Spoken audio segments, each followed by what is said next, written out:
Okay, so in Chapter 1, Section 1, we're going to learn what exactly Ruby on Rails is and what it's used for. So Ruby on Rails, which I'll be referring to as Rails, it's an open source framework for building powerful web applications. And it is not a programming language. Rails is not a programming language. It's a structure, it's a framework to build web apps using the Ruby programming language. Ruby is the actual language, not Ruby on Rails. Rails was created in 2004 by David Heinemeier Hansson, or he's also known as DHH among geeks.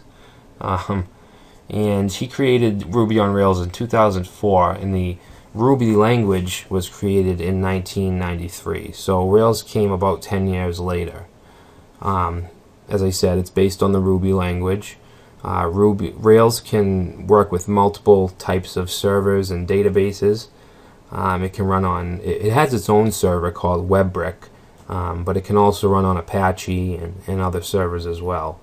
And as far as databases, it comes with SQLite 3 as a default, which is not it's a serverless database. But it can also be used with MySQL and Postgre databases as well. Rails is based on the MVC design pattern, which is Model View Controller, and you're going to hear that a lot throughout this series. It's one of the most popular and best, in my opinion, design patterns available. What it does is basically separates what the user sees, the HTML and the presentation, separates that from the controllers, the routing system, and also the business logic, which is in the model, which is usually consists of database queries. So Rails it's different from other web app frameworks in a couple different ways. One way is it claims that it's the right way to develop web apps. Many of the hardcore Rails developers wouldn't consider another way of developing as far as the actual structure and framework of the application. And there's a popular phrase in the Rails community which is convention over configuration. And what this essentially means is that Rails tries to reduce the amount of work for developers, and it does this by having a strict set of naming conventions. As far as structure, as far as folder names and class names, there's a really strict convention on naming, and it lets Rails be simple without losing its flexibility and having customized applications. There's a lot of other frameworks out there that utilize several configuration files with a ton of settings and controls. So that would be a configuration-based system framework.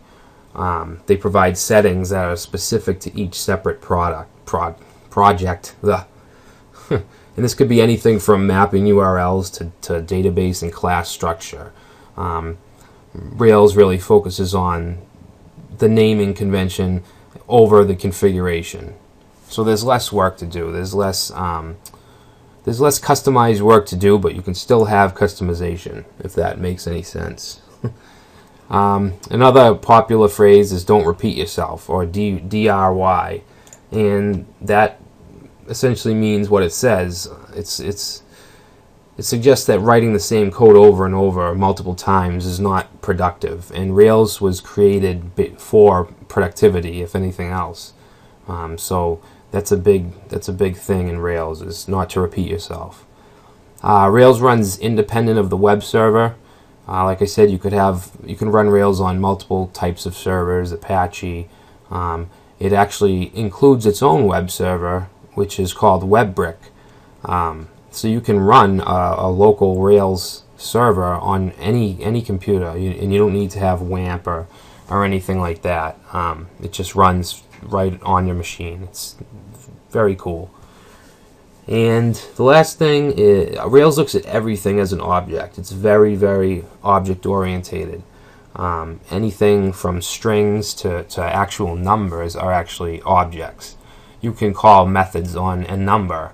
For instance, there's a times method, so you can have 7 dot times, and that will run whatever phrase or string you put in 7 times. So it's very, very object orientated, but you can also create procedural types of apps as well. So it's very flexible.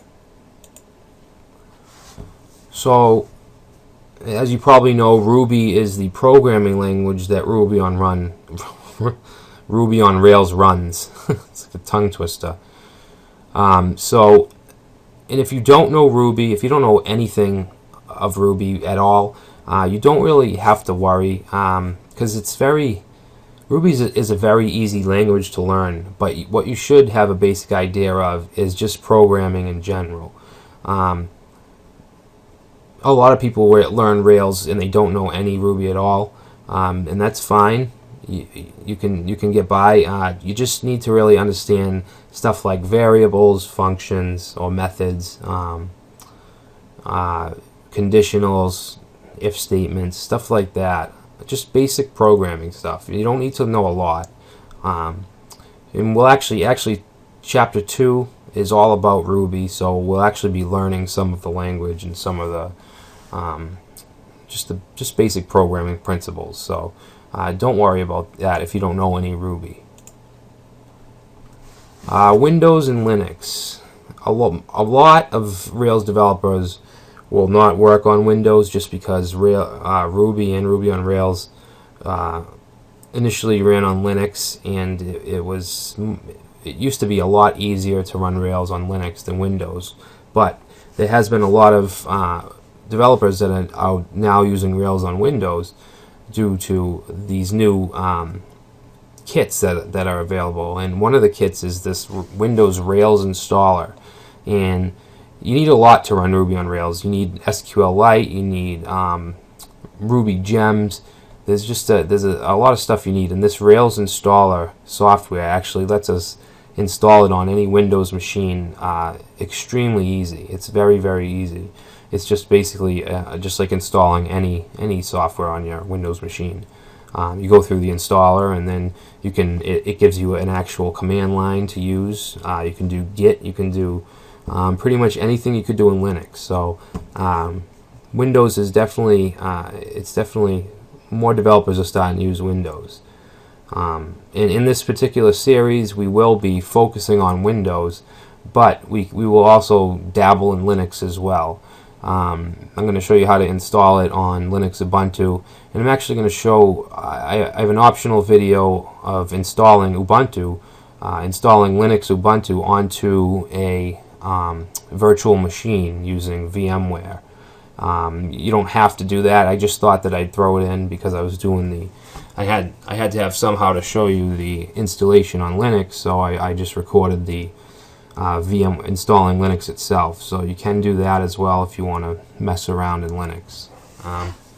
And the other piece of software we'll be using is Interactive Ruby, which is a program for Windows that will allow us to type Ruby right in the command line, just as if it was a Linux machine with Ruby installed.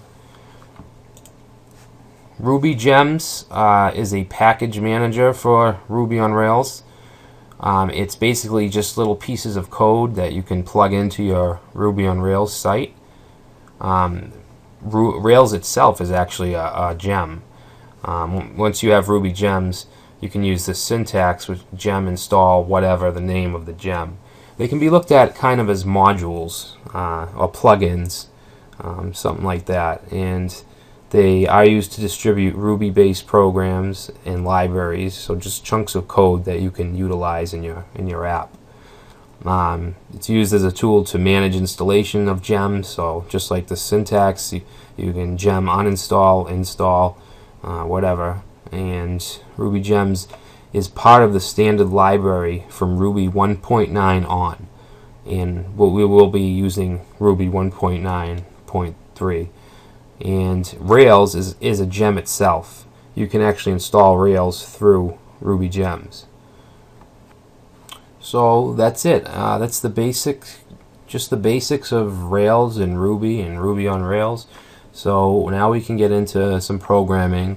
So next up we have the installation of Ruby and Ruby on Rails on both Linux and Windows. So let's move on.